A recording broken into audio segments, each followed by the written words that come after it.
Hello, hello. Welcome to another episode of Tea with Honey. I'm your host, Raven Honey. Joining me today is one of my very old friends. I've known her a really long time, Opal. Hey, what's up, Opal? Hello, yes, we have. I think you're one of my oldest friends, so I'm super excited to be here. It's a very full circle moment. I know. I'm so excited having you here too. We've known each other since second grade. Second grade, and that was what, like 2007, 2006? I am not good with dates, girl. I don't even It's, know. it's a long time. I It's don't been know. a I don't mean to age ourselves, but yeah, no, we've been in this. We are not new to this. We are true to this, and so yeah, very happy to Yeah. be You know what's funny is I remember the day I met you, which I can't say here. that for most of my friends. I I think I would say I remember the time that I met you, like I remember it was the schoolyard. I remember we were in portables, so I remember the setting. But yeah, I don't think I could say the same either. Yeah. Well, and it was really cool because you were like friends with someone I was already friends with, and she was like, "Oh, Hmm. my friend Opal is like joining the school today," and then I met you, and then like we were friends from there. I mean, kind of. We were weird kids. We had ups and downs for sure, but like as adults, we stayed friends, and I think that's really cool. I'd say so. Okay, so before we get into it, like, how are you? Like, what's up? Yeah, no, I had a really good Thanksgiving. Last week was really good. Got to see some of my family. I also was able to meet my friend and her baby. So I'll get into a little bit Yay. about how babies play into my life. But yeah, I feel good. And so I'm preparing. It's my birthday month. So Whoop December whoop. is gonna be Capricorn season. So excited for Yes. this time, for the holidays. How I'm about super you? excited too. Yeah, well, I had a completely different Thanksgiving. I was alone. No, why were you alone? Well, I had to work the day before and the day after. And, all my Mhm, friends are, all my family is a plane right away. So it's like I'm not mhm. going to fly in and fly out same day. Like that wouldn't be fun. So, but my boyfriend like had more time off. So he like drove home to see his mom for a week. And so I was alone with my cats eating pizza on Thanksgiving. So, Sometimes I feel like that's kind of nice to just be chill. I know Thanksgiving can always be a little bit, very stimulating. Lots of, yeah. family I things. mean, it So, was nice. Like, I didn't have a bad time. I will tell you what, though. This doesn't have to do with the podcast today, but I do want to tell uh-huh. you. Um, I had like the worst weekend. Oh no. I had a really good Saturday night. And then Sunday, Hmm. Monday, and Tuesday were just awful. And that's my Uh, weekend is Sunday, Monday, Tuesday. okay. What So, happened? long story short, I went out with one of my coworkers who like Uh-huh. we just became friends. This was our first time like hanging out. We went to a restaurant and then we went to a gay bar in Hollywood. And it Ooh, was yes. like, I think I saw on Instagram. yeah, I posted about it and I posted how I was living my best life. That was a lie because I lost my phone that night. And Yes. there's no stress like the stress of losing your phone and then not finding it and not getting it back. Like I lost my phone in West Hollywood. I'm not getting it back. Like Yeah. What happened? well, the bar we went to, I looked at the reviews and like a lot of them were about like I got my phone stolen here. Like so many of the Mhm. reviews were like I lost my phone here, they wouldn't give it back, or I got pickpocketed here. And so I was like maybe that happened. My friend was like I remember you had it before we left, so you could have just dropped it. Either way, either someone took it from me or I lost it and then someone found it and took it. So I had to get a new phone, which sucks because they're expensive. And that was a whole process in and of itself, but I won't even get into it. Uh-huh. But literally, I was like in tears in the Apple store. I was like, my phone got stolen. I need to get a new one, but I don't have a lot of money. But I finally Uh-huh. got one. And like, she cute. She's a good color. Like, Yeah. Lavender, it looks like. Let me see. yeah, I got a purple 12 when before I had a red X. Okay. So it's fine. But the worst part was my iCloud somehow was wiped. I don't know how that happened. Like I had been Hmm. backing up my iCloud, and so when I connected to my new phone, the Apple lady was like, "Yeah, you don't have anything. It says your iCloud is like zero." Oh So my all Lord. my pictures, obviously all my apps, but I can re-download those. But like Hmm. all my pictures, everything from the past 10 years I've had an iPhone, gone. No. Yes, the only thing that saved was my contacts. So how does it feel to start fresh? Is it one of those like this is a new beginning or oh this like sucks? It sucks hard. Obviously, like, those are my pictures. Like, I had pictures that, like, I Yeah. never posted, that I never sent to anybody, that I'm Mhm. just never going to get back, you know? And I've had friends and family over the past few days, like, send me all the photos that they have. I still have to get a bunch from my boyfriend, but, like, I'm thinking of some that, like, I literally never showed anybody, that, like, Mhm. that are just gone, you know, like, personal pictures. Mhm. So it sucks. It sucks a lot, but I'm better about it now. Luckily, like, I'm a pretty positive person, so I like get Yeah, over you are. things. Thank you. I get over things pretty quickly, and it's like I can be sad and like just to be sad, but that's not going to fix anything, you know? Mhm. But I was bawling my eyes out in the Apple store when she told me that nothing saved on my phone. I have not cried like that in a while, and it was embarrassing. I was in the middle of the Apple store on Cyber Monday, so it's packed, like Uh-huh. bawling my freaking eyes out. It was crazy. Oh, no. Did you at least get some sort of deal on your phone because of the sales happening or? Not really. I mean, I'm on a plan so I can pay it off monthly, and then I got a free $50 gift card, which I used to buy a screen protector. Uh-huh. So, but yeah. Well, anyway, I just wanted to say that. That has nothing to do with the conversation today, but I just wanted to tell you that. Man, the holidays start off rough sometimes, and so Yeah, you know, when it rains, it pours, but. I know all too well. Okay, but now let's get into it. So we mentioned babies earlier because like your job involves babies, and that's what we're going to talk about Yes. today is jobs. Yes. But we're going to kind of roll it back. We're going to start from the Okay. beginning. And you know better than anyone because you've known me so long that I've had a lot of jobs. You have. I think you are what they would call overemployed. At any time, if you were to come to me and say, I have 3 jobs, I have no reason not to believe you because you are Raven, keep a bag, keep a job, Mahoney. I do. Like, I'm always having 2 jobs. Right now I don't have 2 jobs and like it feels weird that like I have like free time. well, exactly. So, yeah, I know that you've had multiple jobs, but you tend to like stay at your jobs for like a lot longer than I have. I just get bored and I bounce around. Hmm. And I think I think that's good. I believe, getting a fresh start, that first day to me is always really fun. I always like picking out, like the company t-shirts and I don't know, there's something about being bright-eyed and bushy-tailed on your first day, but you are right in the sense that I do stay about 2 years per job. That's funny Just that you say that about the first day because the first day is my least favorite day of any serious? job. Yeah, I hate it because it's like you're new and you don't know like how your manager's gonna be. You don't know if you're like your coworkers, if you're gonna get along with them. I like don't like not knowing what I'm doing, so I like literally have to Mm. like ask how to do everything, and I hate that. I love being self-sufficient.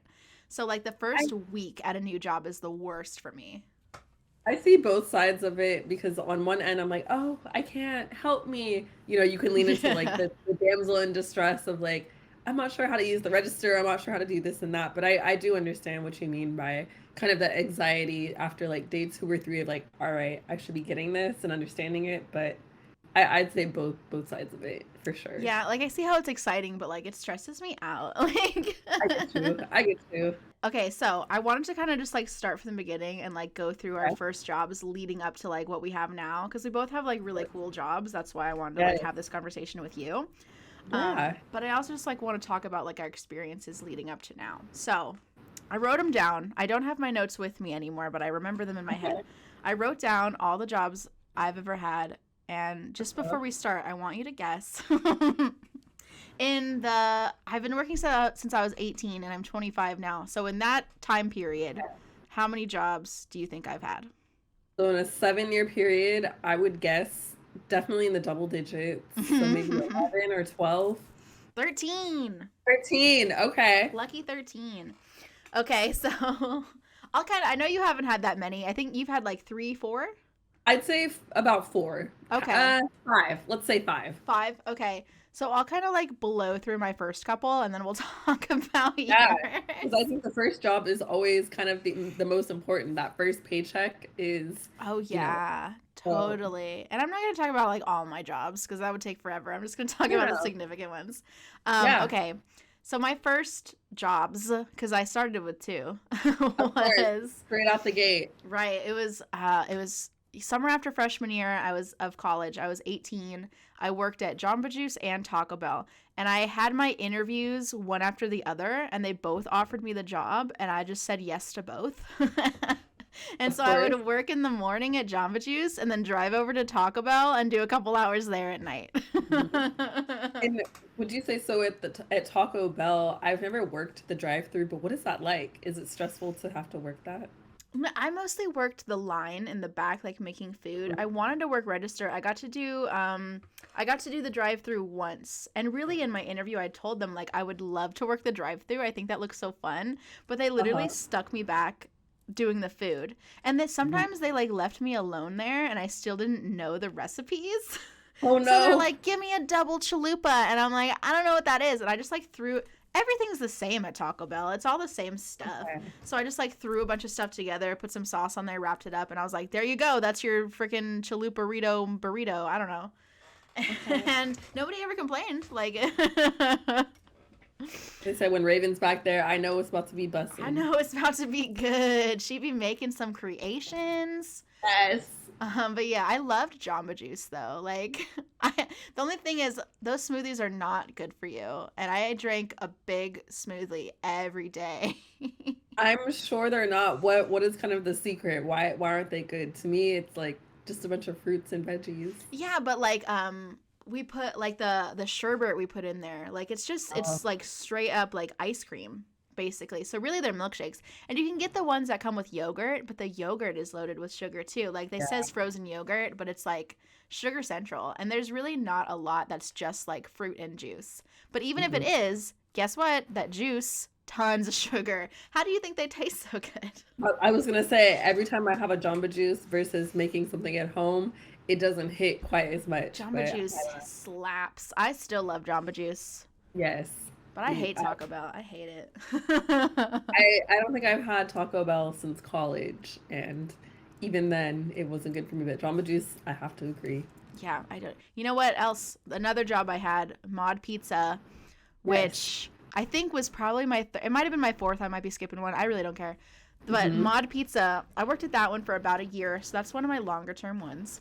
Yes. And that, oh my God, it was dangerous because Mod Pizza, for the people who don't know, like if you know what Blaze Pizza is, or if you know what like Pyology, Uh-huh.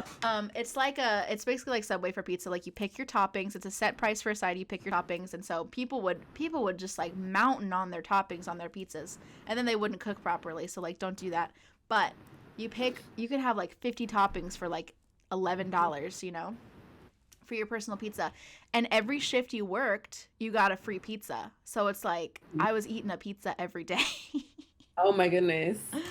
And like bringing them home. That one was good because they did not care if you like took stuff home, like extra stuff. Like, so I would text my roommates, like, "Hey, what kind of pizza do you want for dinner?" And I would make them each their own pizza. I'd get a salad, I'd get some drinks. That place was awesome. I think you told me a story about something that had happened there. Do you want to reshare it? Oh my gosh, so many things happened there. Is this about the lady that yelled at me? Did I tell you that one? Yes. Okay, I'll tell that story. Not to bring up old wounds, but I It's just thought it was okay. so I got interesting. yelled at a lot at Mod because like I used to have a problem where I was like rude and mean to people. Like when I was tired, I would just be rude. So I was like the frontline person, right? So I was the person who was like you talk to first. I was like, "What's your name? What kind of pizza do you want?" Blah blah blah. Mhm. And the mod I worked at, like I worked at two different ones. Like over the summer when I went home, I worked at one that was home.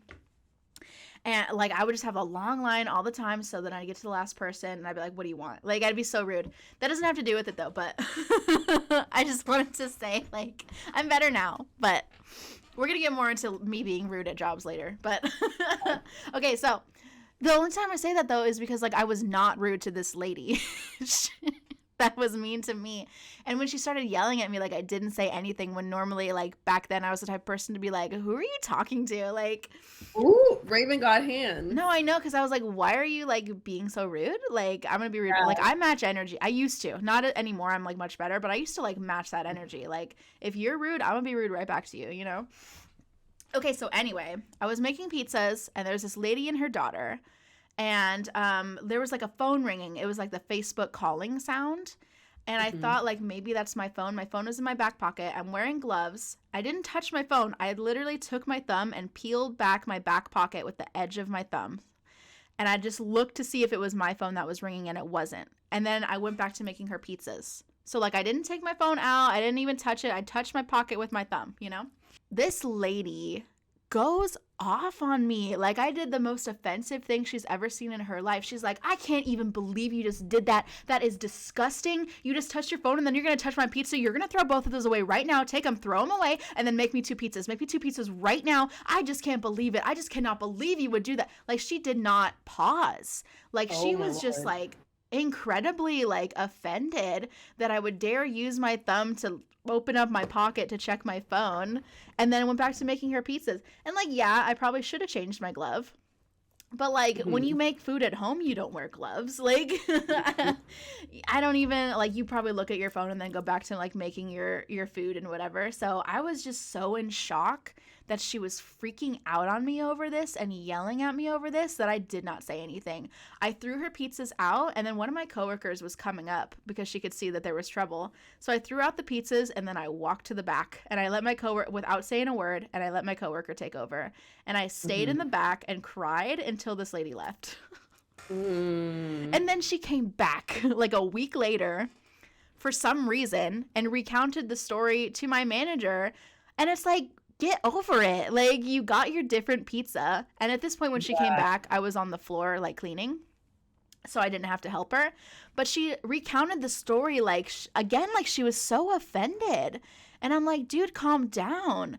Like, I don't know. I just don't understand why people, like, treat service workers like that. Like, you have to be completely perfect. And then instead, she should have been like, hey, like, would you mind, like she could have said it any other way, but she just Yeah. like went off on me, dude. And I fucking cried. It was crazy. I don't blame you, and I'm sorry that happened to you. It's okay. I've had worse. Like, just wait till we get to when I worked at a hotel. Oh Lord, I'm ready for the story. Let's go to you though. Like, your first job, like, was it Trader Joe's that was your first job, or was it, no, it was Trader Joe's lifeguarding, was wasn't my it? first job that I got like a paycheck at, but I Okay. had a babysitting business for quite some time. So Mm. I started babysitting around fourth grade. The little girl down the street, I'll never forget her. She's now a teenager. I'm at that point in my life where I'm like, oh, you're all grown up. I'm that person where I'm like, I remember you when you were young, but yeah, as you know, all across the Bay Area, I was babysitting for Mhm. families. So that was really something that I knew that you did. So working with kids in childcare was my first kind of understanding of what it's like to show up to a job. But when I was a teenager, when I was 17, I started working at Trader Joe's, and that Shout out I Trader enjoyed it so Joe's. much. Shout out Trader Oh Joe's. yeah, That place shout out to Trader rocks. Joe's. No, I recommend people to work there as their first job. I think that they were super flexible with my hours.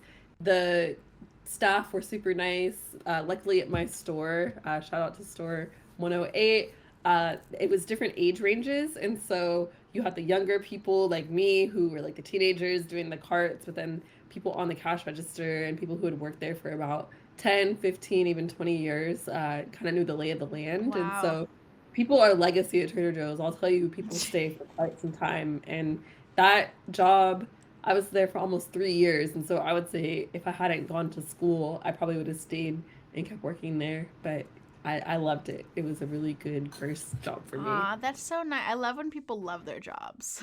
You can tell too. Like, you can tell the people working at Trader Joe's love it because they're so nice. Like, they're so helpful. Yeah, and what was really cool was because I was, local, a lot of my friends would get to come visit with their families as well. And so I think if I recall, maybe you visited at one time, but it was always super nice to just be there and be like, oh, I Yeah. know you. So it was the home base for a lot of people. So yeah, shout out Trader Joe's. That was a good part of my life for sure. Shout out. Did you ever have any like rude customers or anything? I would get people who were a little impatient, but I definitely didn't have anybody like yell at me personally. I've seen, the typical Karen kind of situation, but I haven't been, harassed or had any, bananas or tomatoes thrown at me. Oh, So well, that's definitely good. no, not there. Just rude or kind of short people, but definitely not anything super egregious. Yeah, I feel like grocery stores are different than like food service restaurant type places. Like, Yeah. when people are in grocery stores, they usually don't come in like hungry, like they're there to do their like shopping. But at food places, like, they're upset because they're like hungry. Maybe they've been waiting a while, and so they're more likely Yeah. to snap at you. Because that happened to me all the time. People would wait in line for like 30 minutes, and by the time they got to me, they were like not trying to wait any longer, you know? And so they would be rude, and then I'd be rude back, and then I'd get in trouble. One of the things, or one of the places within Trader Joe's that people could be a little bit short was the sample bar. And so Mm, while people weren't paying for food, they would kind of act like these samples were, the first and last meal of the day that they would get. And they would come back for like 5 or 6. And I'd have to be like, hey, I have to save this for other customers. But we didn't really have specific protocol on like limiting people on how much they had. But some people would take advantage of that. So for yeah. me, I might raise a little bit of an eyebrow, but some people didn't even say anything and they would get kind of annoyed. Yeah. You know what I found is that a lot of customers are like fine and nice until you say no. And Yeah, then they get exactly. rude. That happened to me a lot when I worked at a hotel.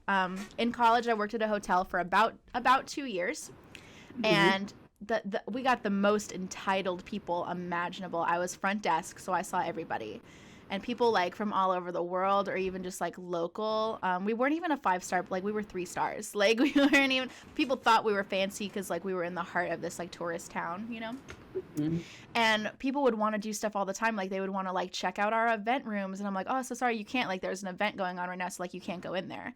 And then they would Hmm. go in there, and I'd be like, I told you not to go in there. And then they'd get all mad at me. And I'm like, dude, like that's the rule. I don't. And they'd always pull this, I'm paying so much to stay here. And I'm like, yes, so is everybody else. And I guarantee you the people in that event room paid a lot more to use it than you are staying in your room. So Hmm. like I don't know why, because you paid this much money for your room, you think you're allowed to do whatever you want. You paid to stay in this room. That's what you're getting. You know what I mean? Like, you're not going to pull that card with me because, like, what, you think you're the only one who paid? Like, what is the The logic? world revolves around me, though. I freaking hated it. And it's like, I couldn't call them out. I couldn't be like, yeah, everyone else is paying too. I'd be like, I just have to be like, I know, I understand, but, like, these are the rules. And when Mhm. you pay for a place to stay in a place, you still have to follow the rules. That's, like, in the contract, that's in the agreement, you know? There's no way to pay to like do whatever you want. And I don't understand why like grown ass adults don't understand that. Sometimes they don't. They don't. And okay, so moving on to like me at this hotel, because I think that's like maybe like my fifth or sixth job. I don't even, it doesn't matter. But I had so many, those were the worst experiences of my life. Like all my coworkers were great. My manager, my supervisor. And that's the thing with me is I've had really good luck with managers and coworkers. I very rarely had ones that I didn't like. My manager at Mod, the first manager was fine, and then he like quit on the spot one day. And then Mm. the manager that replaced him, who was the assistant manager, was like a total like what's it called? Dictator. He was like, if you don't do this, you're fired. If you do this wrong, you're fired. If you forget to use the cheese scoop, you're fired, which caused a lot Oh, of people to gosh. walk out and quit. And so we were understaffed. So that's not how you handle it to managers out there. Positive reinforcement works better. Yeah. Um, Note but to self. but other than that, like at the hotel, my manager was really cool. I was really good friends with my supervisor. It was just the guests. Oh my god, I dreaded anytime I ever had to talk to a guest because they could snap at you at any moment because of that entitlement. Uh-huh. And I had stuff go down every day. And so, you know, if I would even just try to enforce the rules or if someone was being really, really rude to me, it was really, really hard for me to be nice to you when you're being so rude. So I would get like written up for being unfriendly. I got better in the second year I worked there. Like I learned how to be friendly and to like kill it with kindness. But it's just so hard when someone's in your face and they're like, no, I don't want to follow the rules. I don't want to do that. You're going to do this for me. And then me Hmm. over here, I'm like, oh, am I? Am I? Like, Oh, uh-oh. The gloves coming out. I hated that when they'd be like, you're going to do this. I'd be like, oh, I'm gonna. That's just how it works. Because you told me I'm just going to do it. Is that how it works? Like, I hate that energy. I hated it. Goodness gracious. I know. Okay. Sorry. Whew. Now I'm getting all like, ooh. But that's why I Hashtag left people. there. I hated that place. No, I don't blame you. And I think I remember you kind of talking about it online, the hell that they would put you through. So I'm so happy you're not there anymore. Me too. But not just that, is that we would get like stupid questions all the time. Like Oh. we were a small hotel. So we had one elevator. It was right next to the desk. Every single day, someone would say, does this elevator go up? And I'd be like, we're on the ground floor. Where else would it go? Also, it's the Goes only down elevator in the building. straight to hell where y'all belong. I was like, we're literally on the ground floor. Like, what do you mean? Like, and every single day someone would ask that. Like, not even exaggerating. Does this elevator go up? And I'm like, it's right next to the check-in desk, and we're on the ground floor. Like, where in your mind? What if I said no? What if I said no? Like, I'm telling you. okay. Moving back to you. After Trader Joe's, you left. Okay. Were you sad about leaving? Like, why did you leave? I actually ended up going to school. So Right. I worked at Trader Joe's my junior and senior year of high school. And then when I did my 1 year of community college, that was when I also had a job as a lifeguard. So that was when I had two jobs kind of in the same arena as Ooh. you. And so, Getting that yeah, bag. exactly. But ultimately, I did end up leaving Trader Joe's to go to school, but I didn't want to work at the location near my campus. I just didn't want to work really at all during my first year of undergrad. And so what I would do is work on the weekends as a lifeguard. And so I kept my guarding job, but ultimately I couldn't keep my job at Trader Joe's, which I was so sad about. They were super supportive. Again, people had seen me graduate from high school. They saw me graduate from community college and to go on to a 4 year. And so they had really, it was like a family in a sense. So when they sent me off, it was one of the greatest and the sweetest things ever. Aw, cute. Yeah, when I left my hotel job, I got a cake. And I think that's like the only time where like I got something from leaving a job. Yeah, I would say the last, I talked earlier about the first day, but the last day is also like super bittersweet. And even if you really hated the place that you're at, I don't know, that sense of nostalgia is Hmm. always super sweet. And so I get that whenever I go back to Trader Joe's to say hi to the people. And some of my coworkers are still there. So it's super nice to be like, this is kind of where I'm at in life. But yeah, to answer your question, I left because I was going to school, but I kept the second job that I had while also working at Trader Joe's. So I too, can be overemployed. Did you ever, when you were a lifeguard, because I remember when you were a lifeguard, but we never really Yeah. talked about it. Did you ever like save somebody from drowning? So the pool that I worked at, we had early morning lap swimming, and lap swimming was from 6 to 9 a.m. And so it was mainly the older crowd that would be there. And so they would move through the water pretty slowly. Like they were super low maintenance. They would do their kind of water aerobics classes. And so I didn't have to jump in and save any of them. And because I really didn't work rec swim, which is where, the general public can come in and swim, and it's a little bit more chaotic. That really wasn't my time to shine because, Mm, there's a little bit more of a risk associated with that. And so I didn't ever have to jump in and save anybody. So wow. yeah, that I like to keep that streak. Granted, I was a lifeguard for about a year and a half, so I don't know maybe what if that had anything to do with my short period of time. But yeah, I didn't have to jump in and save anybody. Well, But I mean, that's good. yeah, no, thank goodness. I there was a method to my madness. I knew if I took the early morning shift or the later in the night shift where it was also lap swimming, my chances of having to jump in were fine. I was trained, don't get me wrong. It's not that I didn't know how to jump in. I just didn't want to. I saw what happened when people would, and it would kind of, change your whole shift because you're completely soaking wet. You're risking, your walkie-talkie getting wet. So to me, I mean, this might sound bad. It was more of an inconvenience. Yeah, like how dare you? Like if you Like, can't don't swim, drown. don't come to the pool. Exactly. But the likelihood, understanding, weighing the likelihood of it. But one thing you might not have known was I also taught swim lessons. So Oh, I was a swim instructor. cool. Yeah. That was one of the most, I would say, confidence building times for me.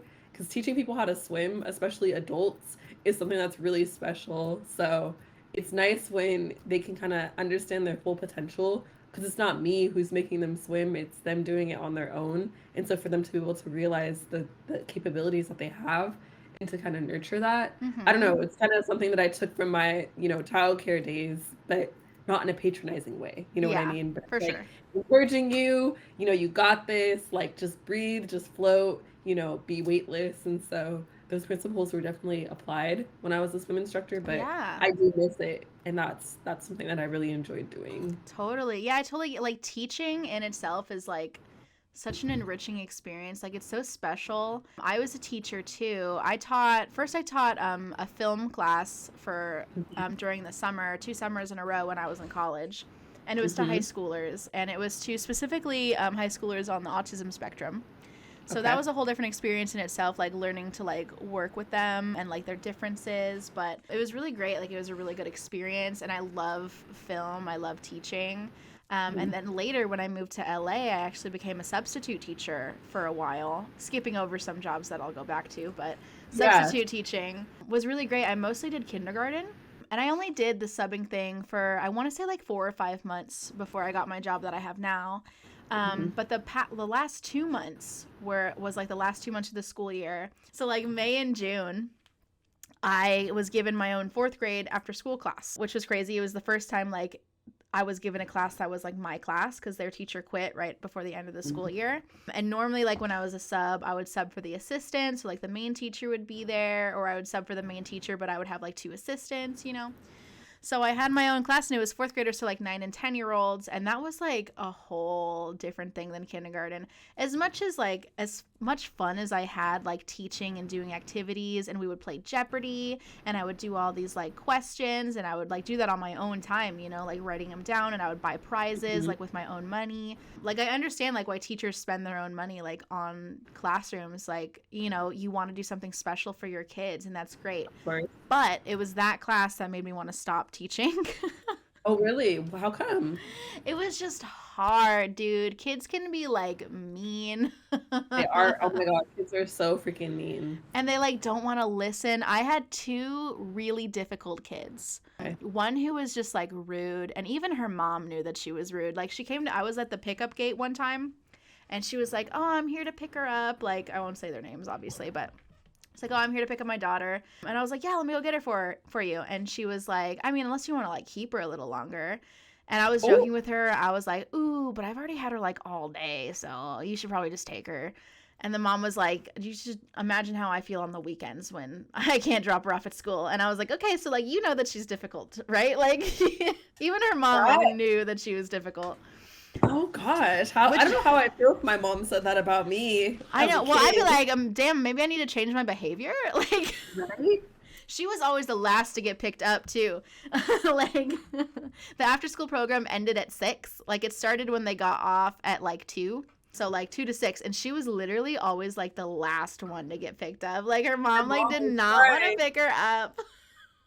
She was like, "I'll go there as late as possible before they call anybody." Right, before they start charging you. Yeah, exactly. The very last second. And then I had one kid. It's not his fault, but it was still hard. He was prone to meltdowns, and like he was definitely on the spectrum.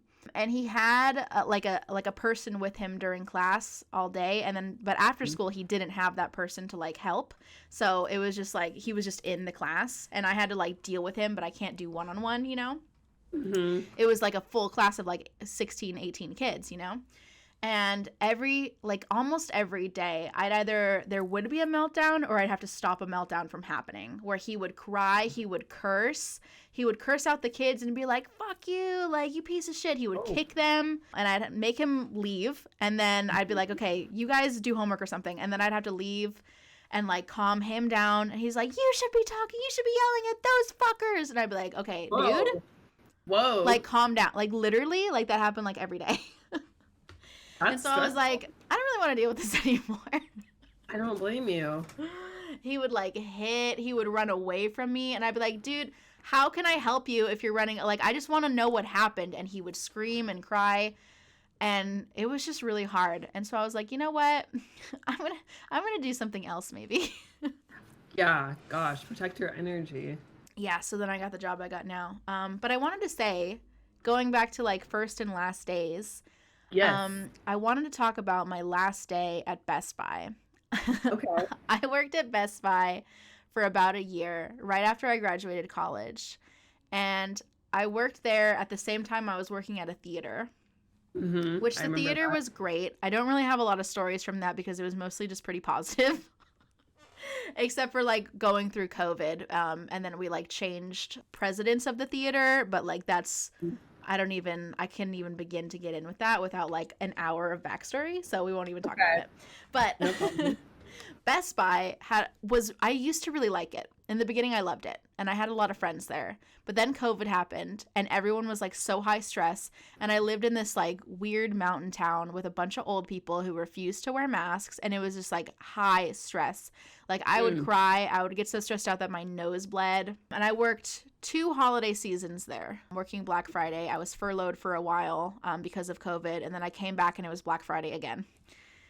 And after that, because I was so stressed out and it was just not good for my mental health, and I already had another job, so it's like I didn't need it, I decided to quit, and I was nice. I waited until the holiday season was over, and I quit in January. My last day, I did something so stupid, you'd think it was my first day. Somebody returned a laptop, and they returned it in box. And normally when you return a laptop, like if it's been opened and used, we have to make sure it's wiped clean before we can return it. But if it's still in the box, they don't want us to open the box, because if we do, then we have to discount it for being open, you know? And it looked like it had not been opened. Like the bottom sticker was not touched. The top sticker looked unobstructed. So, but holding the box, it was very light, suspiciously light. Like a laptop was not in there. It felt like something was in there. And I was like, maybe this is one of those like mini laptops that's just really light. I don't know. I should have questioned it more, but I didn't. I should have called over a manager to check, but I didn't. And so I just, and it made it less suspicious because he wasn't just returning it for money, this guy.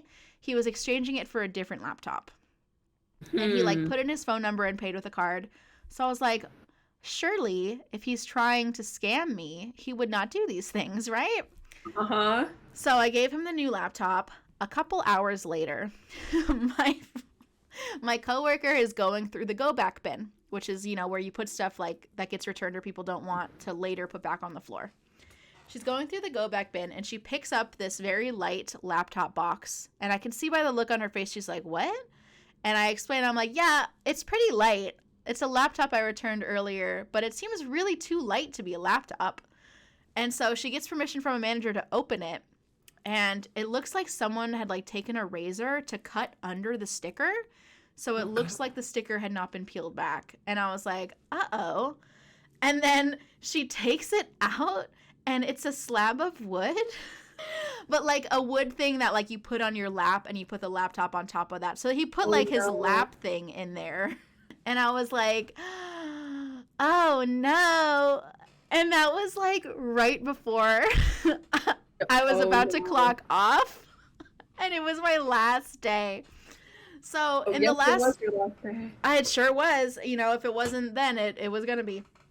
So in the last like 10 minutes of my shift, all these managers are like running around. They're like looking at the records on my register, trying to like find the phone number he used, looking at the name on the credit card that he used, making all these calls, like freaking out that someone just like walked like didn't return the laptop. And then I had to be like, bye, like yeah, never coming back, bye, like and I still beat, that was like 2 years ago at this point, and I still beat myself up about it. Like, have you gone back to the Best Buy location? I have, not for a while, but like I still had friends there. And you know what's funny, actually, that made me feel better? I went home and I was like sad, obviously, and I was telling my boyfriend about it because he came over to like comfort me. And my coworker, who was also working that day but worked closing, called me and was like, you wouldn't believe what happened after you left. And I was like, what? Turns out, like, not long after I left, these 2 teenagers stole like thousands of dollars worth of Dyson products. Ooh, how did they get away? So what happened was, because like Dyson, like they make vacuums, but they also make like blenders and stuff, and it's like very high quality, so like everything's like hundreds of dollars. They each got like an armful of Dyson appliances, and there was 2 emergency exits on either side of the store. So one of them went to one emergency exit and one of them went to the other. And what happens when you push the emergency exit is it takes like 30 seconds for the door to actually open after you push it, and an alarm goes off. So they both went off at once. Every single like manager and employee ran to one of the exits to catch the one kid, and then the other kid at the whole other end of the store got away because they were all concerned with the other door. So They got away with a whole bunch of appliances that at least one of the kids did. And you know what? That made me feel a lot better because at least my thing was not the worst thing that happened that day. Yeah, that's pretty bad. So, yeah, but otherwise, Best Buy was generally a good job. Best Buy probably had the best employee discount of any job that I've had. Okay. What was that like? I got a lot of we got like 10% more than like wholesale price. So, wholesale is like what the store buys something for. So, if we bought like say a phone charger for $20, but then sold it for $40, I would get it for $25.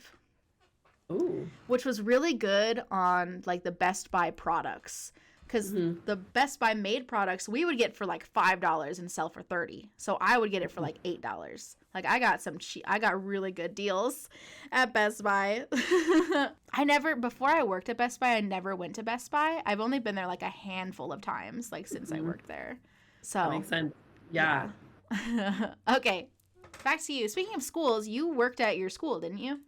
Yes, so I was an RA during my senior year of college, and so I got to work closely with the transfer students, which I think was really cool. A lot of people who work as like an RA tend to be in the dorms, but I got to live in the student apartments, which was nice. And the students that I was working with varied in age range because they were transfer students. So some of them were parents, some of them had just graduated from high school, like I liked the fact that there was range there. And so, yeah, I would have like study parties. I would throw, all night events during finals week. And so I didn't really party too much because I was really concerned with my community. Right. And so I really enjoyed being kind of that on-campus ambassador. So good time of my life for sure. And I made a lot of good friends, some of that I still keep up with today. Ambassador. You're a very professional person. Like I wouldn't think of you as like a party monster.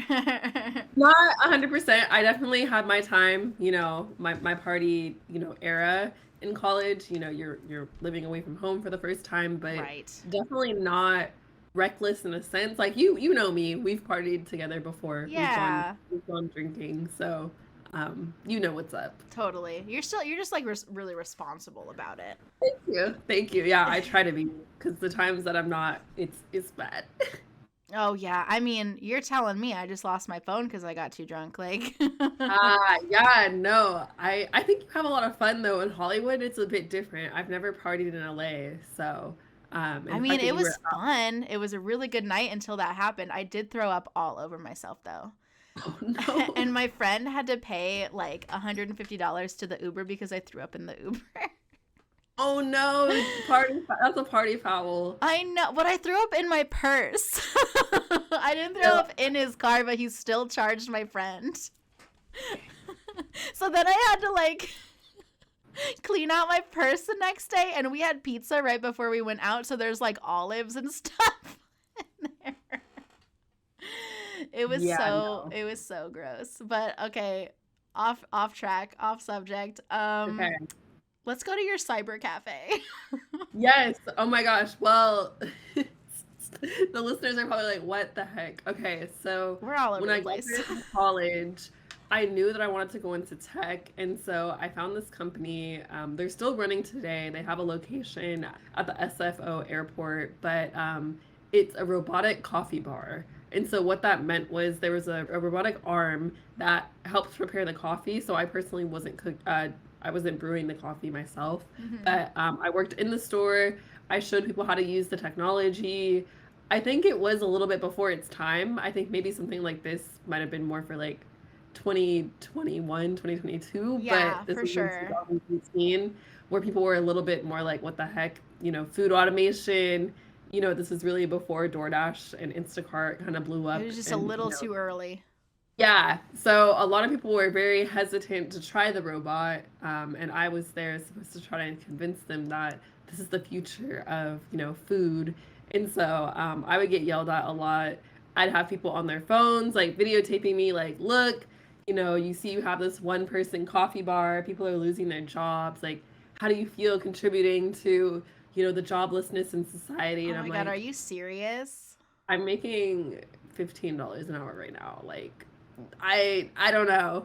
Like there's one robot coffee bar that does employ people, and that's somehow ruining jobs for everybody.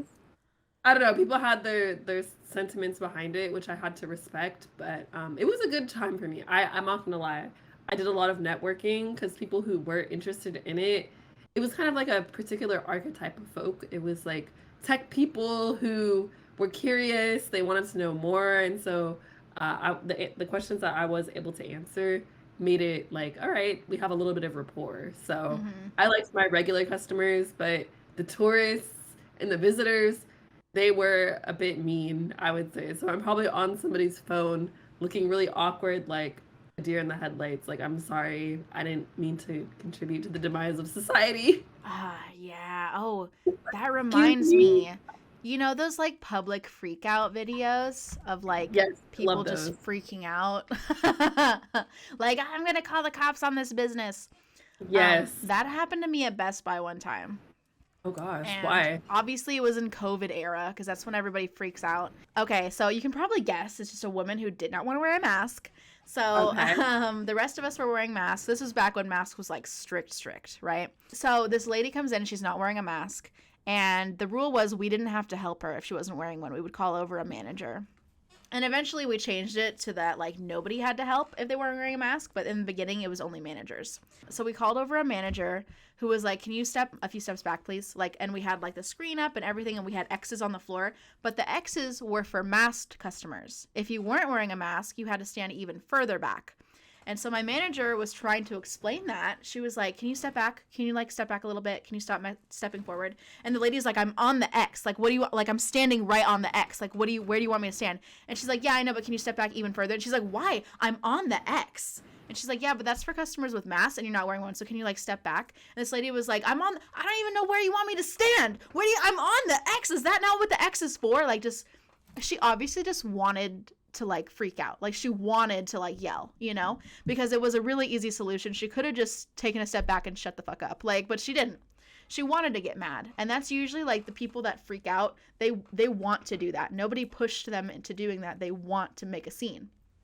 Who knows Yeah. why? That's embarrassing. I don't know why. But anyway, so she's freaking out, and my manager's like, "Okay, I'm not going to deal with you anymore." And so she's like, "Okay, we're not going to help you." And so this lady is just like freaking out even more. She is not taking a breath. She is just like, "I can't believe she told me where to stand here, and I don't know where you want me to stand. Like, what? You can't help me?" Like, freaking out. And me and my coworker are literally just like behind the desk, like behind the register, staring at her like, I don't really know what to say. She's not yelling to anybody in particular. She's just yelling. And she brings out her phone and she's filming herself ranting and raving about us and how she wants to call the cops and this is discrimination and blah, blah, blah, blah. And then this old man tries to approach and is like, "Can someone help this old fool buy a charger?" Like cute old man stuff. And the lady thought that he was talking to her. And she starts freaking out even more, like, "You called me a fool? This guy called me a fool. You're going to let him talk to me like that? This is how you talk to your customers?" And we're like, "Ma'am, he was not even talking to you." And so our other manager got involved and was just like watching her freak out. She threatened to sue. And at that point, he was like, "Okay," into the walkie. He was like, "Okay, this woman just threatened to sue, so now we can no longer speak to her. Like, for legal reasons, if someone threatens to sue you, you're not allowed to talk to them." And we were like, "That's fine by us." So she's like on her phone screaming in the middle of the store right in front of the door so everybody walking in and out sees and hears her. I'm like filming on my phone. I'm like excited because this is like the most interesting thing that's ever happened at Best Buy. And the cops come in and she's like, they can't kick me out. Like, I'm going to buy my products. Like, and they're like, "Actually, ma'am, like, this is private property. Like, if they want you to leave, like, you have to leave." And then they just like led her out. And then it was over. But it was like, it was so fun. You said fun. Oh my gosh. Petty, petty, petty. No, but it was so interesting because like I've seen all those like freak out videos, but to have it like happen, like a real life like quote unquote Karen video happening in front of me, I was like, this is the best day ever. She wasn't yelling at me. Like, I know she's not talking to me. I know. I was like, I know you're not talking to me, so like I'm having a good time. Like, and I was telling all the other customers about it. These two girls came in right as she was being taken out by the cops, and they lean over and they're like, "Girl, what happened?" And I was like, "Okay, let me tell you." Like, I was spilling the tea. Oh, I love it. Yeah. So that's what that made me think of, like people like filming you and like freaking out about you. Like Once people pull out their phones, I just get it's embarrassed. over. I feel like people don't have shame nowadays. I don't know. Yeah, it's like you It's think like, you're doing something by filming. People are just gonna see how ridiculous like you are. yeah, I would be embarrassed. I'd be like, okay, I'm sorry, put the phone away, put the phone away. I know. So, but yeah, people were definitely felt a type of way about the robot, but I enjoyed it. Like I said, personally, I liked working there. It gave people, something to talk about. It was something that was new, and so introducing the concept to them was definitely something I like doing. So Totally. And yeah, we already talked about like you like tech, and then like your next job was like even yeah, techier. I kept working at a bigger tech company. So my career, like I'd say like Trader Joe's and lifeguarding was like, my mid-career kind of thing. And then when I got my big girl job was when I started working in tech. So after then, yeah, it was more just working in recruiting. I would meet people from all walks of life that were looking to get a job at the company that I was at. People who had been in the industry for quite some time, and then some people who were new like me. So meeting people at all different levels was something fun. So I think that's the common theme that you might hear is meeting people from different Totally. backgrounds. It's something that I enjoy for sure. It's And good to so, network. Yeah. Like I did that a yeah. lot when I worked at a theater because like I'm a theater major, so like working at a Mhm. theater was like this is my career, you know?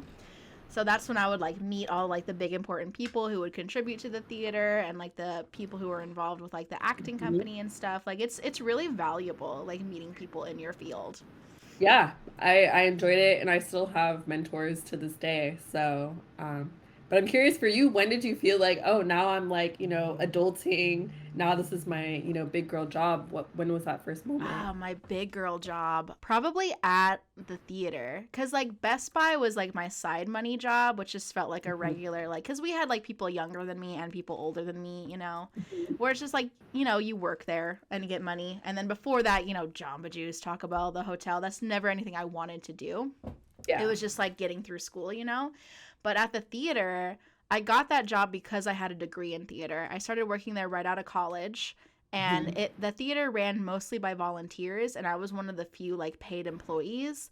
And I was like I started as the box office manager, which Mhm. I was the only person who worked in the box office, so I just got the manager title automatically. But that Okay. felt very Yeah. Yeah. important. But it felt more and more adult as it went on because having such a small staff, you move up very quickly. Mhm. And it was me and a bunch of like much older people. I was the youngest by probably about like 40 years. Oh, wow. Yeah, it was all mostly older women and then like one or two older men who Mhm. worked there. And then all the volunteers were like retired. So they were like in their 70s and 80s. Okay. So and then I got more and more like I'm a good worker. Like I know that about myself. Like I commit to jobs and I like get things done and I would get things done like quickly and efficiently.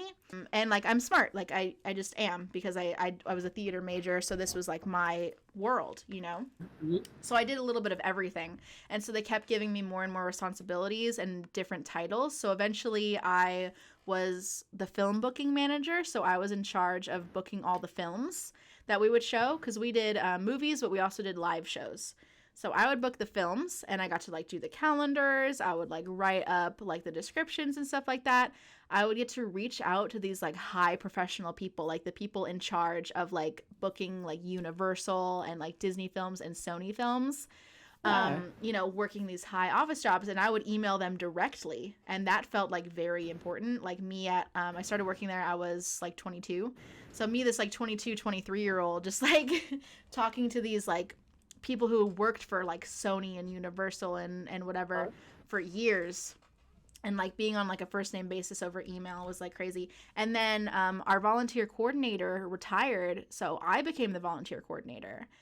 And that meant I pretty much like I scheduled out the volunteers and where they would work. I like kept track of it. I would send out the email blasts every week and like sign it with my name. If anyone needed help or needed an assignment, they would reach out to me. If anybody wanted to volunteer, I would interview them. Okay. And at that point, that felt very big girl. That felt very adult when I was setting up interviews with people like 50 years older than me. Huh? to like ask them about their experience and like what they wanted to do and like assign them to their first jobs. So definitely the theater. That's when I felt very, very professional. And if Hmm. I hadn't moved to LA, I would still be there.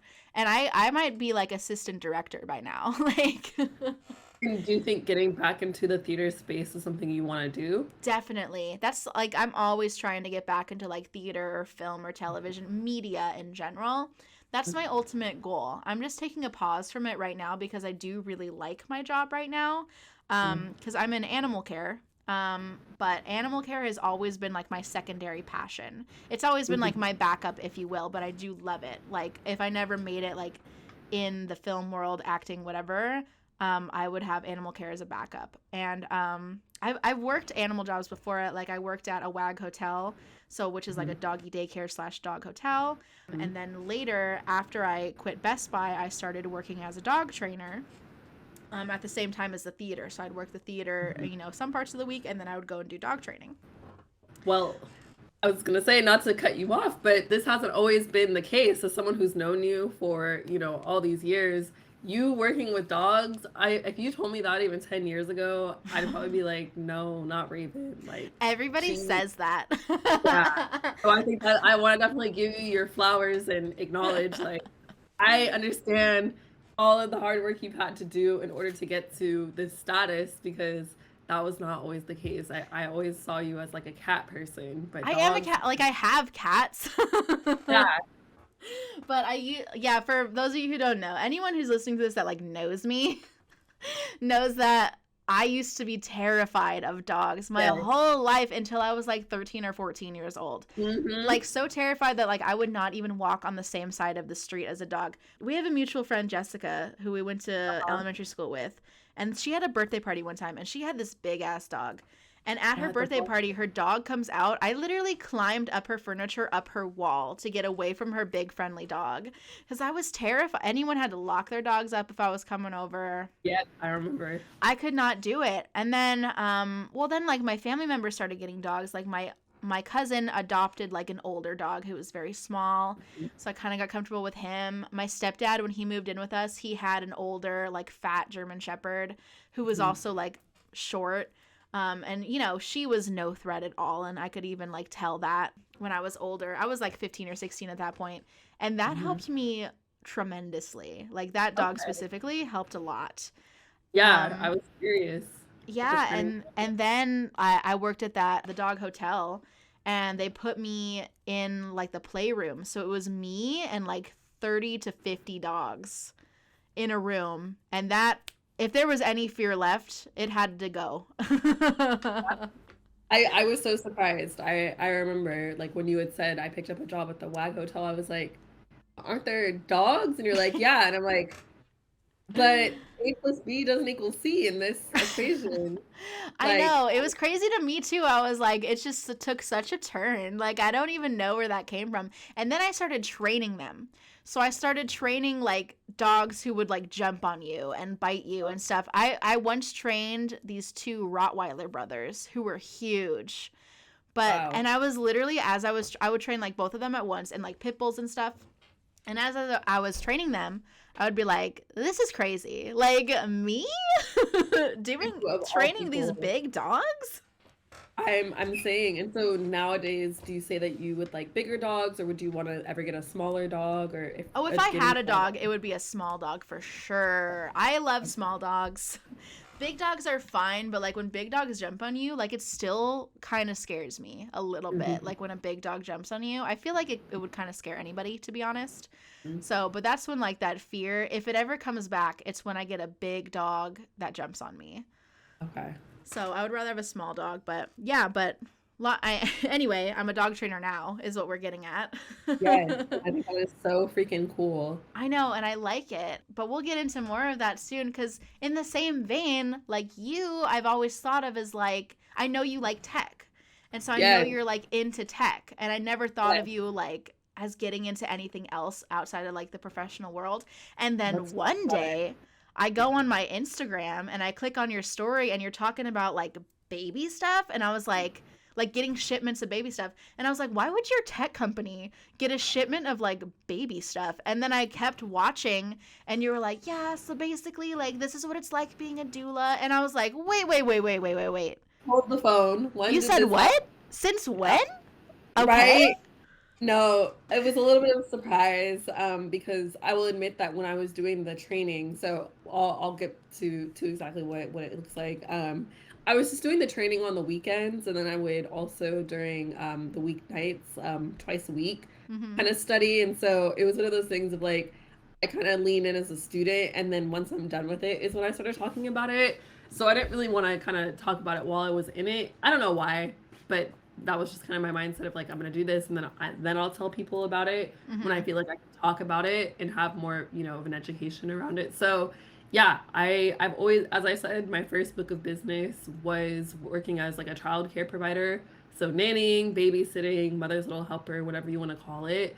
And so when I came back from college, obviously, like, I was working in tech. And so babysitting really wasn't something that I wanted to do because that tends to be during like working hours. And Yeah. so, but I definitely knew I still was very passionate about caring for families. And so, babies, I was like, well, I'm curious about what a doula may be. And so in 2019, I was super curious about what they were doing. I had a bunch of pamphlets. There was a training that I really wanted to attend, but just unfortunately, it just didn't work out at the time. And so 2020, of course, the coronavirus pandemic hit. And then 2021, I had like gotten a new job. So I kept putting it off. And so last winter, around this time, actually, I got the opportunity to sign up for the cohort happening in February of 2022.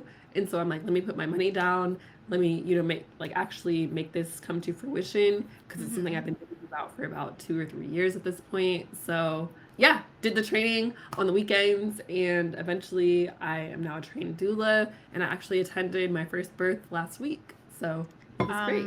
Talk about that. Like, what was it like to like watch someone give birth? Like, I Goodness I couldn't gracious. imagine. Yeah, so essentially my when I was starting out my training, I started in February, and when I told one of my good friends, who she's a little bit older than me, about it, she's like, "Well, we happen to be pregnant," and I'm like, "Oh my gosh!" I was so surprised by that. I know that they had been married for a minute, but we hadn't really ever talked about kids, and so. I was like, well, that'd be super great to support you on your journey, especially as I'm learning during this apprenticeship. And so, as her pregnancy journey continued on, and my doula journey continued, I would like call her with all these like interesting statistics and stuff that I would learn. And so she was definitely in it with me while I was in my training. And so with doula training, you can support families while you're part of the apprenticeship, but for me, I just wanted to like get my certificate and then start supporting a family. Yeah. But it worked out really well in the sense that I got my certification in August, but she didn't actually end up having the baby, like I said, until last week. So the last weekend of November. So I had about 2 or 3 months in between to kind of brush up on my chops and like really prepare myself as my first client. So it was beautiful. To protect a little bit of her privacy, I'll give like a high level overview, but she didn't end up birthing at home. She had her labor at a birthing center, and so I was able to kind of be there. It was a very tranquil, serene environment, and so supporting her as not only her doula but also her friend was really nice. And so it helped me kind of figure out what I want to implement in my practice going forward. Like, I think I Yeah. want to do more referral based just because it is such a intimate experience. Yeah. I mean, I could support somebody that I might not have that personal connection with, but I think I would want to, like, for you, for instance, when you choose to expand your family, I would love to be there for that. So Totally. friends and loved ones, I think, will be my main clientele, but there's just so much to know. There's so much knowledge. And it's definitely, if you told me, 5 years ago that I was going to be doing this, I might have believed you in a sense, but I'd be like, really? Like, it's not as rigid. I've been a very regimented person. Mm-hmm. It wasn't too surprising when I like got my 9 to 5 out of college because it's like, okay, she's always very forward thinking, but to kind of, you know, do something a little bit more creative and a little bit more, entrepreneurial. I think I'm really excited for this new chapter. So, Yeah, I'm yeah, excited birthing. for you. Like, honestly, Thank you. like that's so cool, like, and so different in terms of jobs. Like anyone who like does a job that's not just like, you know, that 9 to 5 in an office or in a restaurant or Yeah. whatever. It's like you never really think about like who those people are that do those Mm-hmm. like out there different jobs, and like here you are doing it and here I am doing it, like, Yeah. and it just like adds this certain like spice to your life where like you like your job and you feel like you're doing something so important, like you're helping this family, like, you know, have their kid, and you're supporting her during this like painful process. For the Yeah. people who don't know, just like, can you quickly like describe like what a doula does? Yeah, so I think the best thing when talking about doulas versus midwives, because there tends to be a little bit of confusion behind it. So midwives are the people who have been clinically trained, typically nurses would be midwife, like can turn into midwives, but you don't necessarily have to have been a nurse to be a midwife. But midwives are the ones checking your blood pressure. They're the ones who can check, you know, kind of a little bit more medically trained, opposed to a doula who is a little bit more serves as like an emotional capacity. They're the ones rubbing your back, making sure that you have enough fluids, you know, walking you through all of the contractions that you're experiencing, you know, telling you affirmations, also making sure that, you know, your loved ones are taken care of as well. But the focus is on you, but they're not the ones actually like catching the baby when it comes into the world. So Yeah. doulas and midwives kind of work in concert with each other, but you wouldn't necessarily have like an out of hospital birth with just a doula. Like as a doula, I don't think I would be comfortable just assisting a person giving birth Yeah. unless there was a midwife there, because they're a medical professional. So think about it as midwives are the medical professional, but doulas are more of like emotional capacity. And And both so are very important.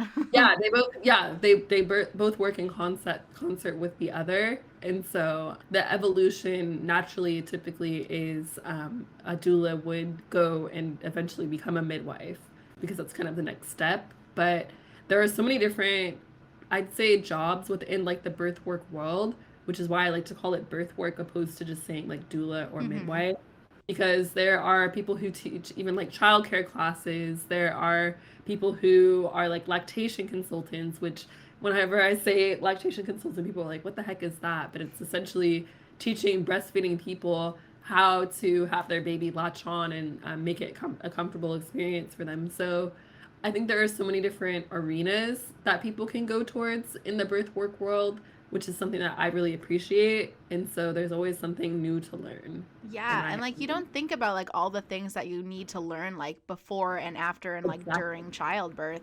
And there's people like you who are like specialized in that, like, because I never would have thought about that before, like until I would Hmm. get pregnant. I'd be like, wait, but I like have so many questions, like how do I do it? And like you and other birth workers, like that's what you're there for. And people like Yeah, don't think we're here about to that. and there's no, you know, even when we did like sex ed in high school, I think it was mainly focused around like what is sex and how to prevent, you know, pregnancy and how to prevent STDs, which is great. You know, that's kind of one facet of what Yeah. sex education is, but we never really talked about pregnancy, because my understanding around pregnancy was like that was a bad thing. Like, oh, it's like a plague that you can't, like if you get pregnant, like your whole life is over, you know, teen They mom never and talked about what it was like to be pregnant, what no. happens to your body when you give birth. Exactly, That's exactly. all There so was important. I would have loved to learn about that. My sex ed was all about STDs. And it's like there's exactly. so much more surrounding like sex and birth than It's STDs.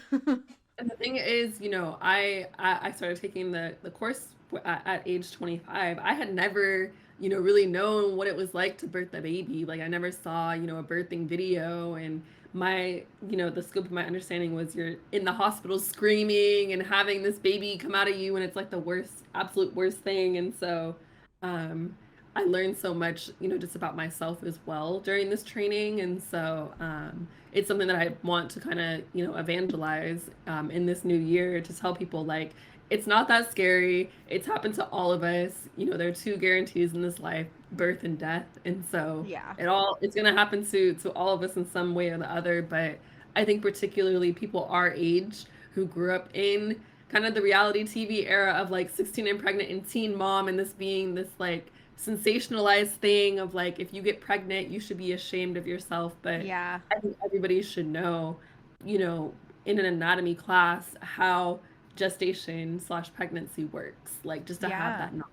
you're not going to go plan and get pregnant. You're not telling people, I'm going to teach you this and go have sex and have babies. But It it's helps like, to be aware, because if you don't teach, absolutely, that's what happens like when teens get pregnant, because they weren't taught about that stuff. So they didn't exactly. know that that was going to happen.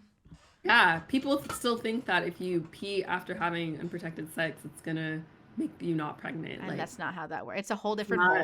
hole. Yeah, it's a different, but I don't blame people if you still think about like the birds and the bees. It's about access to education and Mhm. Mhm. resources and the correct thing. Because you went to a Catholic high school, right? Yeah, I So did. how was sex ed kind of taught? Because I went to a public school. It was only taught freshman year, and it was all about STDs. So it was STDs and what they are, and gross close up pictures of them. And if you have sex, this will happen to you. They didn't Yeah. say like prevent it with condoms or anything, because they didn't want us to have sex. So they were like, don't have sex or this will happen. And then we like watched a birthing video, but like the things were unrelated. So it's like, if you have sex and get pregnant, here's a video of a woman giving birth. And that was Yeah. like the entirety of sex ed. Like it wasn't. That doesn't Oh, even sound like ed. Like and then there's in no my ed. in my religion class, I remember my religion teacher talking about anal and how it's bad because it can like cut you up, and you can get like AIDS and other diseases that way, because you could bleed and get like fecal matter in there. And that was it for that. That's It not how that never works. it was never about like, what felt good or bad, and like the different hole where pee comes out and like the baby goes Yeah. out. Not a whole lot about like ovaries. A little bit, like I knew like, the general picture of like the ovaries and the uterus and whatever. Hmm. But like that was it. There was really not a whole lot outside. And then we watched like an abortion documentary. See, and it again, I really feel like a lot of this education is around fear mongering of like, this will Definitely. happen to you if you do this, pregnancy, like watching something about like STDs and then abortion in the same vein is like so not right. It And scared the so, hell out of me. Like I was literally like, "Oh my god, I'm never having sex." Like literally for the longest time until I was like 19 years old, I was convinced that I would not have sex until marriage. And I still like have that fear around sex a little bit, like to the point where exactly. like I'd rather not have it. Like I'd rather do other intimate things like, with my partner, Yeah, cuz sex still like makes me feel kind of weird like yeah, because of I my understand. education. And again, it's a lot of fear. There's just a lot of just not a lot of misinformation around it. And so understanding how our bodies work, I think is really important. And so I really, again, want to like talk about that more on my platform going forward because there's so much to learn even as adults. Yeah, maybe I'll have another like episode sometime, like just about like sex ed, because that's a Yeah. subject I would love to dive into. Yeah, and one of the things when I was working in as an RA was for Valentine's Day we had like a sex ed class. I had the UC Davis Health and Wellness Center come in and talk to people, and we gave out condoms and getting that event approved. People were like, "I get the angle you're going at, Opal. It's a little spicy, a little taboo," but I'm like, we need to be having these conversations, Yeah, I learned a lot more about sex ed literally like from my RAs in college. Like they were the ones Yeah, who were like, I always have condoms if you need it. It's yeah. like not a bad thing. From like they were just a few years older than me. Mhm. And it was like that No, same education. having that safe space to talk about it and to ask questions is really important. And For so, sure. yeah, so that's my spiel, my rant. But yeah, birth work is definitely something at the forefront of my heart nowadays. Totally. Okay, talking just a little bit about like my weird job before we Yes, before we tell me. close. Yes, It's not the same thing at all, but like I feel like it's similar like in the vein of like helping families. yeah, tell me. Because like with dogs, first of all, like some people know that they're a big responsibility, because like I train people who have like had like this is like their seventh dog and they just want professional training this time, or they've always had professional training. Or some people like it's their first puppy and they have no idea, and they don't know about their breed and they don't know about this. And dogs are a lot of work. It makes sense why some people like to get a dog before they have a baby. It's not comparable, like it's Mhm. not the same thing, but it definitely like sets you up for the amount of work you're going to have to do. Because like a baby, a dog is like a 24/7 job as if you give them as a puppy. You know, they need constant attention. You need to like, just like changing diapers, you need to take your dog out multiple times a day to go and like clean it up, you know. And I've like fostered kittens, so like people who like have like who like foster like puppies who are really young, like you do have to bottle feed them, you know, and like stuff like that, clean up after them, feed them. They're barking, you don't know why, they have all these needs. It's a lot, and it's like a 15-20 year commitment to have a dog, you know. So because some dogs like even last longer than that depending on the breed, you know. Yeah. And The bigger dog. there's all this stuff that like people don't know about like dog biology and like dog mentality, that I learned when I got certified. I did dog training for like a year where we used like prong collars and shock collars, and that's, at the time I thought that that's the only thing that was gonna work, but turns out that like that's training like through fear and discomfort. You're like giving the dog a consequence and taking that consequence away when they perform the action you want.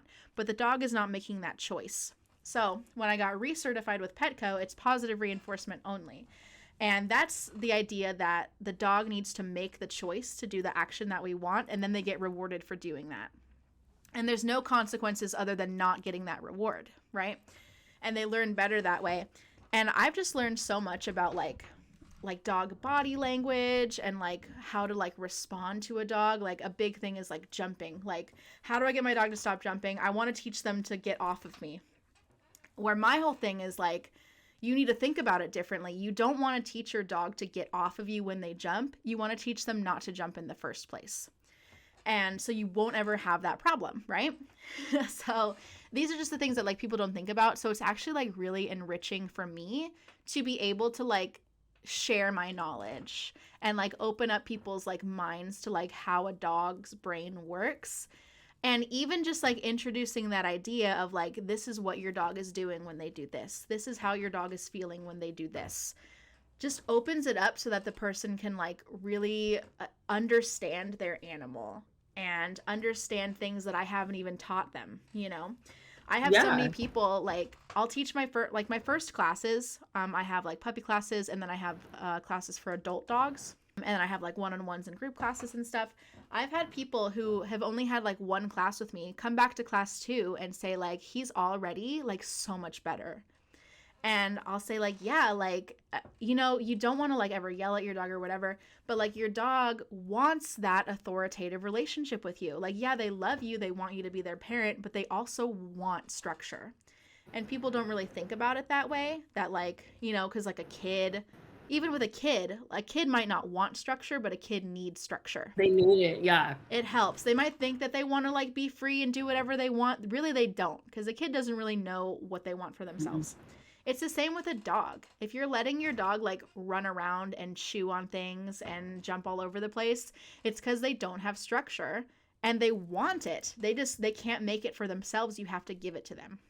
Mm-hmm. So as soon as you start, even with something small, like just like sit and making them wait before they go through the door or whatever, like that already like changes their brain chemistry to be like, okay, all right, I'm at your attention. Yeah. What's next? Give me that structure. I want it. And then your relationship with your dog gets so much better. Yeah. And it's weird. Like, it's crazy that like people think like, and I used to think this too, you have a great relationship with your dog if you're loving and friendly to them all the time. But that's all affection, and there's no respect there. So your dog's going to walk all over you. You need to like introduce that respect. So I love like teaching people that. Like, yeah, it's great that you love your dog and want to pet them all the time, but you need to tell them what to do. You need to show them that, like, you're the one that walks first. You're the one that decides when they eat. Otherwise, like, you're not going to have the relationship that you want. You know what I mean? That's a good concept. Dang, I never thought about that.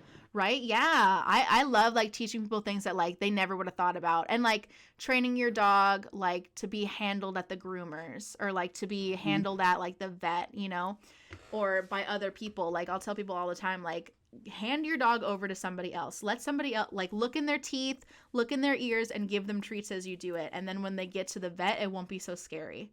Mm-hmm. And people always say that, like, I never thought about preparing my dog for the vet. And I'm like, well, that's why so many dogs are afraid of the vet, because nobody prepared them for this, you know? That And makes it's just sense. so No, I was gonna say that dogs are a lot smarter than people give them credit for. totally. Like I feel like it's like, oh, you see your cute little pooch and it's oh kissy kissy, but it's like these are intelligent beings. Like They are. they Some dogs are yeah, so smart. Like if you give them one thing, they're like, "Okay, got it." And then yeah. they'll do it every single time, but the thing is you have to give them the command. Once you Hmm. introduce a command, they'll do it. Like it's as easy as that, honestly. Like Yeah. most dogs, like I said, they want structure. They want to listen to you. They want to know what you want them to do because they want a job. Dogs want a job. If you don't Hmm. give them one, they're going to choose their own, and it's not going to be something you want them to do.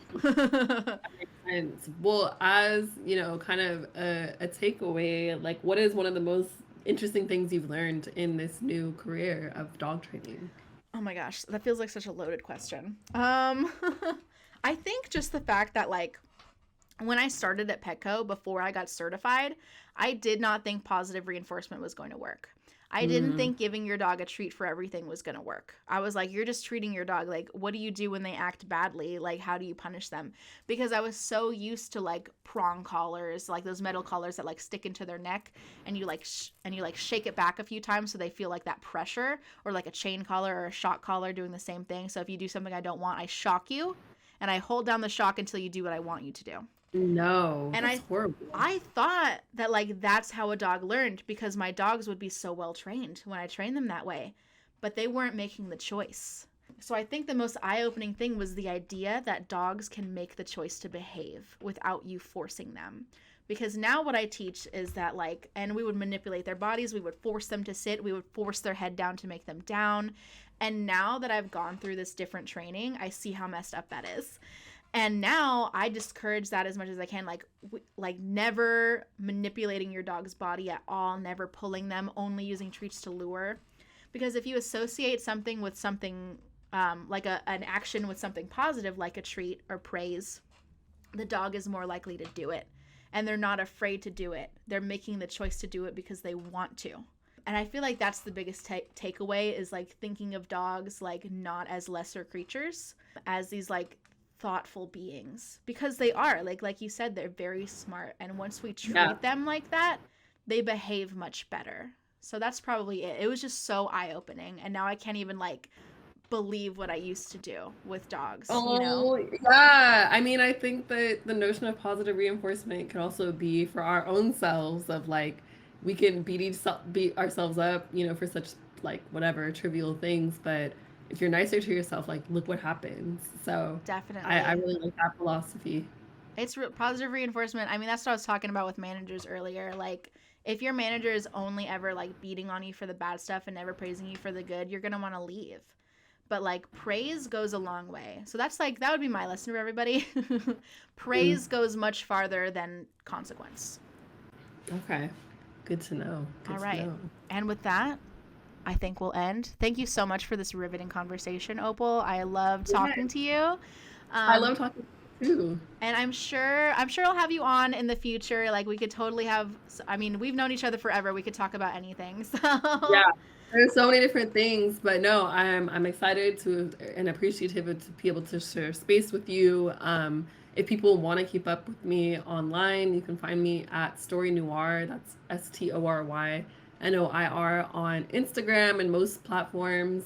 I have a radio show that I like to showcase, you know, different music, and I like to read books and things. So come talk. I will definitely answer. So yeah, I'll put that in the description too, so people can definitely follow you and check you out. yeah, It yeah. is really interesting. I do recommend checking out Story Noir on Instagram. Ew. Again, I'll put Thank that in you. there. So definitely check that out. And then thank you again, Opal, for being here today. I had such a good time. Yes. And it's time to say goodbye. Goodbye, listeners. Thank you so much.